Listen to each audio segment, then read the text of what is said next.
All right, the Iran deal now on the chopping block as President Trump will decide its fate by the end of this week. And we're now learning that John Kerry has been secretly meeting with both Iranian and European officials to discuss saving the deal.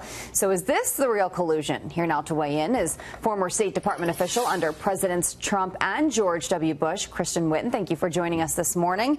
So what do you think? Is John Kerry undermining the president? Yes, definitely it is. And, you know, there used to be a saying that differences end at the water's edge. It was sort of considered uncouth to criticize the president at all. That's gone by the wayside. But John Kerry, leave it to John Kerry to take it to a whole new level. He met with Iran's foreign minister. This is the foreign minister, the senior diplomat from our biggest adversary in the Middle East. Also met with the Germans and the French in an effort to undermine a president's foreign policy. It's really quite unconscionable. Well, how should this be responded to, Christian? I mean, what should happen to John Kerry in light of this? What do you think?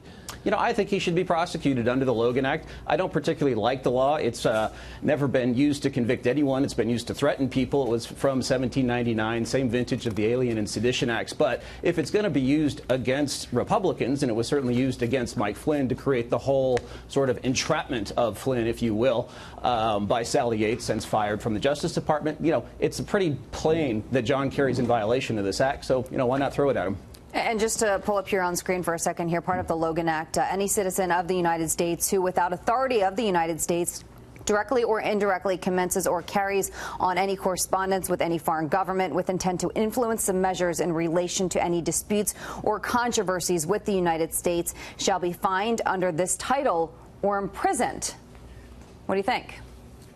Well, again, it's you know, it's pretty plain there. Again, that hasn't been used. Yeah. I don't think it's going to be a probable conviction because John Kerry's probably not going to testify against himself, and I don't think the Iranian foreign minister will. But I think symbolically it's very important. And then if Congress doesn't like it, they can repeal it. But you know, we have to have fairness. The laws have to apply to everyone. Right. Let's listen real quick to Chairman of the House Armed Services Committee talking about this whole situation. Mm-hmm.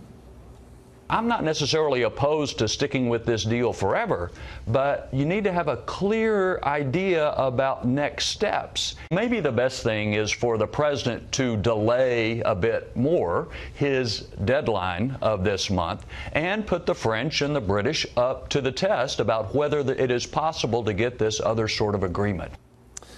So, Christian, I mean, hearing his side, and that was from yesterday, I mean, when you look at this thing, I think what it is that you've got all of these different voices saying we need to stay in this deal, all of Europe, most Democrats, a lot of Republicans, too. I think what bothers the American people, though, and I think what bothers the Trump administration is that we enter into deals and we negotiate with these horrible countries that hate us, and we try to basically pay them to play nice. I mean, that bothers people, and that's why people want you to pull out of deals like this and never even sign them to begin with, right?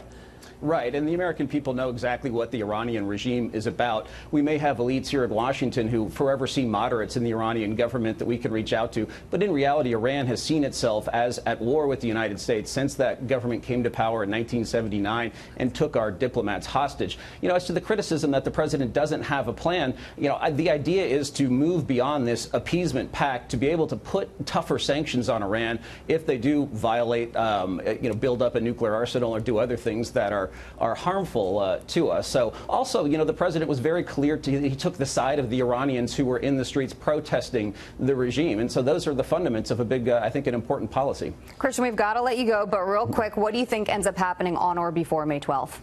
I think the president pulls out. And if you look at the statement from Secretary of State Pompeo, it looks like it's heading in that direction. Okay. Thank you for joining us. We appreciate it.